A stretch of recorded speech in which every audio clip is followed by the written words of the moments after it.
Welcome into the Landon Tangwall Show, brought to you by Hoover. Thank you to Will Hoover and the entire Hoover crew for bringing you today's video. Marcel Reed. I spent all day with Marcel on Saturday. Not physically, but I spent all Saturday watching every single snap of his 2025 film to put together a film breakdown for you guys. I wanted to get a full picture of what his tape really looked like, and I think there's a lot to get into. One of the most talented, just athletic human beings I've ever seen, has a whip for an arm, but also some processing stuff that he absolutely needs to work on. So we're going to get into all of that today. And then tomorrow, I'm going to have a film breakdown on my projected starting 5 offensive linemen for Texas A&M in 2026. So make sure you guys hit that subscribe button. I don't want you to miss any of this content. And it is always free, no paywall, just Tangwall. Without further ado, let's get into the tape.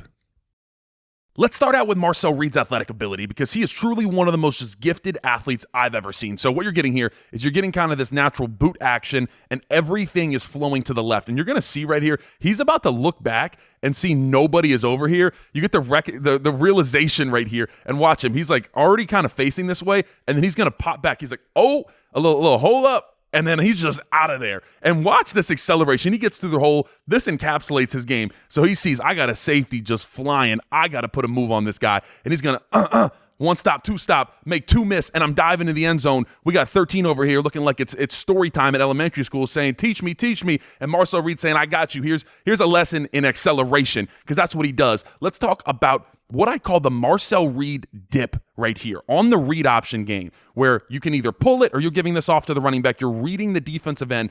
Watch how he dips. He dips behind his running back, like fully disappeared. You can't see Marcel Reed. He is not there at all. Defensive end has no clue what he's going to do. And then Marcel Reed accelerates out of this thing. And you want to talk about, how does Marcel Reed accelerate? Obviously, he's an athletic human being. Look at his shin angles. Shin angles will tell you everything about how an athlete accelerates. His shins are straight up horizontal to the ground. That is absurd ability. That is ankle flexion. That's why you just can't even catch him. That's why in just a blink, he's gone. 44 never had a chance. 44 has leverage on him, but because you are accelerating with these type of shin angles, he is never going to catch you. So great acceleration there. One more time, let's talk about the dip. We're going the other way now. We're going against 14 right here, and we're going to get, once again, Marcel Reed. You see that. You see how he just leans into it. And the other thing that it does when he does this, like I said, it helps him kind of hide behind his running back. But with that dip there, it puts him in a situation to be able to accelerate against the defensive end that, if you look, we're trying to get to the outside. Look how much better leverage to the outside the defensive end has than him. So he says, hey, I have to do something to accelerate, to get out quicker. And this is what he does. The patent Marcel Reed dip on the read option. You can't stop it. And then let's talk about not only the ability to accelerate, but decelerate. Right here, poor little Harold Perkins. Watch this. Boop. I'm celebrating with my teammates in the end zone. Harold Perkins out here on the 7-yard line saying, oh no, I just missed that one bad. So the ability to decelerate is almost more important, especially the way Marcel Reed plays. By the way, I love how decisive he is. When he wants to take off, there's not a second thought. It's boom, I'm out. Now, the ability to decelerate. Harold Perkins coming down. I don't want to meet this man at the goal line. I'm not a big guy if I'm Marcel Reed. So I'm going to stick this foot in the ground, stop on a dime. Sometimes you just got to laugh at this guy. There's so much just elite level deceleration in his tape. So here we go. I'm meeting, we're on this collision path right here with this linebacker. What am I going to do to shake him? So he goes inside, outside, little Euro right here. And I love how he sinks and then he's pushing off of this right foot and exploding to the side to beat this linebacker. And he dives, have a face full of turf right there, because Marcel Reed, I mean, the moves that this guy puts on people, it is so hard to tackle him. This is extremely Lamar Jackson-esque. Outside, inside, and then we're just getting vertical. And like his ability, he knows, like right here, a lot of guys, they're getting hit. This back foot's getting hit. Watch him. He knows he's going for this foot, so he's going to like pull this foot all the way around and land it in front of himself, so he's not able to hit his back foot. I mean, absolutely just insane athletic ability. And then maybe my favorite one here, talking about deceleration, making guys look silly. I'm getting vertical. Once again, we're on a collision path where if I go here, he is going to be hitting me, and I'm going to stop on a dime. Ooh, he had him reach. Listen, you reach, Marcel Reed teaches. Let me tell you what. But check this out. Check out this deceleration, the ability right here. When he decides, once again, when he takes off, there's not much of a decision. The ability to do this, not a lot of guys can do this. Where they're running, he's running in this direction over here to the right. He plants this foot in the ground. Look at how he completely changes the angle that this foot is on. That he plants it all the way in front of him. He can stop just on a dime. It doesn't take him 3 steps to stop. He plants this foot on an absurd angle, and there's no time it takes him to collect himself. It's plant and boom, explode back in the left direction. That's why. The angles this guy plays with are absurd. All right, now I want to get into Marcel Reed as a processor. How does he see the field? And look, we're going to get to the bad as well, but I do want to show there's a lot of good reps here where he is going through his reads. So first thing, he's looking out here. He probably could go to number 1 because this gets picked off. So I would like him to throw this, but this is more about him getting through his read. So he goes number 1, don't like it. Okay, number 2, cover, don't like it. All right, now I'm looking over here. Now I'm going 3. Now I'm going 4, 3, 4, and then getting all the way back to number 5 in his reads, his running back in the flats on the other side. So started over here, worked his way all the way through, got to the opposite side of the field, fires it out there. Perfect pass, too, puts it on the money, and get your running back upfield for some yards. So you can see his eyes here. He goes right, looks there, we're here, now we're here, and then boom. And it's quick. Like you see the decision. He knows when he gets here, his eyes haven't even whipped out to the left yet, but he's already starting his throw motion because he knows that running back is going to be there in the flats. Great job right there. One more time, very similar situation now where we're starting up at the top of the screen where he's reading the left side of the field. Okay, doesn't really like that. Boom. We're snapping back to the middle. Could you throw this? Maybe, but decides not to. This is starting to close in on. I'm here, and then I'm getting, once again, back to number 5, my running back in the flats on the opposite side of the field, and he's able to catch it, get upfield, get some really good yards. So this is the type of stuff you need to see out of Marcel Reed on a more consistent basis, where he is comfortable in the pocket. He's not always looking to take off. He's reading here, he's reading middle, and then we're getting outside, getting in my 5th read, and I'm putting it exactly where he needs it to be able to catch, turn upfield, and get your team a first down right there. So great job on that rep right there. All right, next one right here. Now we're going reading this. We're right here. We're reading this inside. Don't like it. Okay, now I'm looking middle of the field. This is taken away, and now I get back to number 3, my tight end on this deep dig, coming back across the middle of the field, and he throws it on a dime right to him. Once again, let's go end zone view here and check this out. So you can see his eyes. Starts left. Starts to work back. He's stepping up in the pocket. Sees this. Doesn't like it. Doesn't see this yet, but he's going number 3. He sees his tight end coming open. Boom. Put it right on the money. That is how you throw and go through your reads. Nice job there from Marcel Reed. And then one more time. Here we go. He's going through his reads. He's reading top of the screen here. Everything's kind of bracketed up. Okay, I'm starting to feel pressure here from Akeem Mesidor, so I'm going to start to drift. I get back to the middle of the field after I checked 1 and I checked 2 up here. I get here. Don't like this. This is getting broken on. And then finally gets back to number 4. Very similar route. I'm getting back to my tight end on a deep end route all the way backside and puts it on the money. I mean, this is what you're getting out of Marcel Reed when he's at his best. I need him to be at his best a little bit more often, but when he does do this and he stays fairly calm and doesn't get too jumpy in the pocket and he's just buying himself time, he can put it on his receivers like no other. He's got an absolute whip of an arm, let me tell you what. And then this is where you can use that athleticism. I'm going through my reads here, and he doesn't see anything. Everything is kind of boxed up. This is a tight window. He's bracketed over here. Guess what? I'm just going to take off. I'm going to go get yards, and I have the athletic ability to do so and get a first down, make my running back into a lead blocker. I mean, this is what he can do. Eyes over here. Don't like it. Boom. Eye snap middle. Don't like it. Eye snap. You can always see that little pat on the football, which we'll talk about in a second. And then it's, all right, let's get out. I'm going to go get yards for my team, create yards, make a play. This is what Reed brings to the table. All right, now let's talk about the bad side of Marcel Reed's processing, because there's definitely good and bad. It's a little bit of Jekyll and Hyde out of Marcel Reed seeing the field. So this one right here, what you're going to get is you're getting this motioned over, and he's basically going to go off into the flats, and you get a curl route right here. So naturally, what we're doing here is we're just going to read the flat defender. If the flat defender decides to take this flat, then we're just going to hit the curl that's going to sit right here. If he sits on the curl, then we're going to hit the flat. This is very simple. Let it develop, Marcel Reed. You haven't been able to fully see where this flat defender is declaring, and he decides to drive on this thing, and Marcel Reed throws it anyways.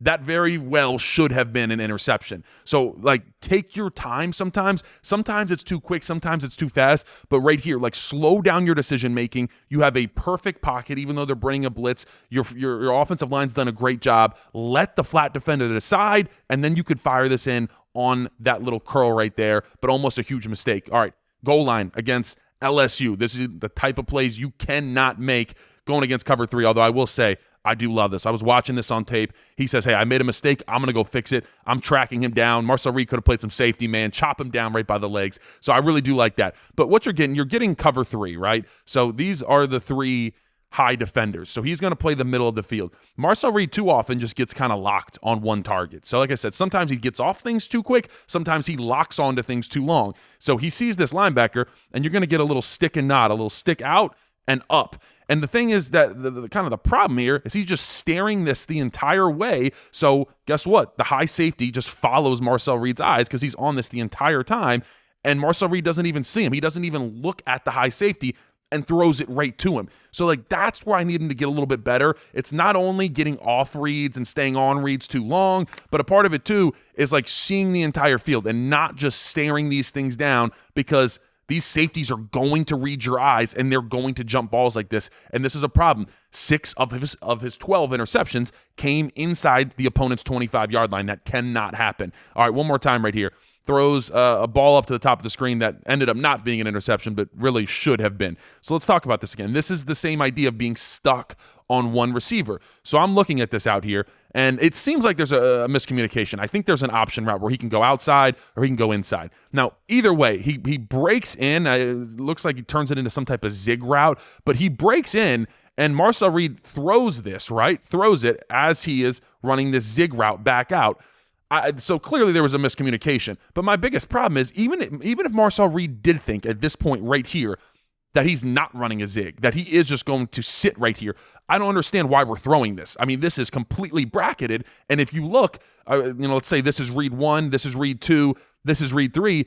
Go through your reads. I get you're starting a little bit pressure, but you get back to number 3 right here. That's just on this drag. If your eyes just snap to the middle for a second, I mean, this is absolutely wide open. So that's the next step for Marcel Reed to take, is to be able to go through his progressions a little bit faster, trust himself, but don't just throw it just to throw it. Don't get locked on one read, because that's when you start to get into a bad place. All right, here we go. He's looking out here. He sees that this is clamped. Okay, I'm looking back vertical. I think he's looking at this crosser, this little drag route underneath, and then decides to just take off like we've shown him to do. And I think that's okay. I mean, he gets some yards, ends up taking a fairly big hit out of bounds, but that's fine. This is where I need him to get to read number 3. There was a lot of times on his tape where I say, hey, get to read number 3, and you got a really, really nice pass. So we're going 1, he's looking 2 right here, and then if we can just get to number 3, because you have the protection. If you just step up, this is protected. You're fine. But decides to step up. And if you look, if he would have hit 3, your running backs all the way out here, there was no one out here on this right side of the field. So those little pieces of, I don't want to coach that out of Marcel Reed. I don't want to coach the ability for him to decide to take off, because it's one of his best traits. When he just decides to take off, he just does it. But I would love for him to step up right here and say, oh, dump it off to my wide receiver, and he's turning up. That might have been a touchdown right there. So there's this weird part. I don't know exactly how Lynch and company are going to coach him, because you got to be careful. You want to keep these amazing plays that he creates, but you also want him to see the field a little bit better. Throws a really, really nice fade ball right here. You get a slot fade, and it is just perfect coverage. But just going back real quick, I understand, but he's once again, he's locked on. He is never not throwing this. And I know you like this. You like what you have in the slot. It's a good matchup. But when you get this, when we have about 5 yards of space here and over 10 yards of space here, I need you to fire this into your tight end. He's catching, turning upfield, and if he breaks one tackle, it's a touchdown. This is a much higher percentage throw right here when someone is wide open than throwing a slot fade that, once again, give him his credit, this is a dime for Marcel Reed. I mean, check this out. Watch where he puts it, but just take the easy stuff that the defense gives you. But look at that. Where he puts it, I love where he puts that. It just actually is just perfect defense by this Arkansas DB. So once again, processing a little bit better. And then there's throws. There is throws on his tape where it's just a bad miss, where it is 3rd down. This basically puts the game away against Arkansas if you complete this. You get this over route. You get pretty, like this protection, dang good up front. We're getting this over route right here. You have a ton of space. You have all this space to work with because this DB's following this upfield, and you throw a really poor football, not under pressure, and you leave this all the way backside. You got to jump up. DB's able to make a play on it. Those are the plays that you can't have if you're Marcel Reed. All right, but now I just want to show you some elite throws from Marcel Reed because this guy, like I said, he's got a whip on him that he just will throw that thing, and he brings it back a little farther than I'd like as far as his windup. But when he can just sling it like this, that's all right. Steps up. I mean, look at the ball placement right when you need it. When he's trying to just mount this comeback right at the end of the game, and that is on a dime to his wide receiver across the middle. Then we all remember this one against Miami. I mean, he overthrows the camera right here, releases from the 22-yard line, and it is caught on the opposite 22-yard line. He's got a cannon. And anybody that tells you that Marcel Reed doesn't have a good arm, they are lying. There are some mechanics that he needs to refine. He needs to get his footwork better. He needs to be a little bit more confident reading coverages. But he can absolutely just launch that thing. It doesn't get much better than that over the shoulder, catching it, turning upfield. Beautiful job there from him. And then watch him. He has some touch passes too. There was a lot of touch passes I was going through that I could have put in here, but I felt this one was beautiful. Beats the safety over the top. So you're getting this cover one here where all right, I got man-to-man, and I got this one high, and as soon as he sees that I'm going up top, he is going to turn and run, and I have to beat him with my arm. So I love this. So Marcel Reed, he was looking vertical to try to hold him as long as possible, and then he snaps his eyes out. He sees, hey, my man has a little bit of a step, and he just leaves it only where his guy can get it right on the inside, and the safety's over the top hitting him. That is an arrogant throw. And then here he is just creating, just create, turn, and just fires a football in there. I mean, this is what Marcel Reed brings to the table. You start to get a little bit pressure. We're getting this pressure off the edge. I got to step up, but keeps his eyes downfield. I see my receiver come open in the end zone and doesn't take any time to reset. It's just a fire. I'm just letting that thing sing. And this is what Marcel Reed is right here. One more time. Watch it from the end zone view. And then just uncorks it. And like I said, doesn't take any time to set up. He actually jumps off of his back foot and fires it in there exactly where it needs to be. Marcel Reed is in for a big year in 2026.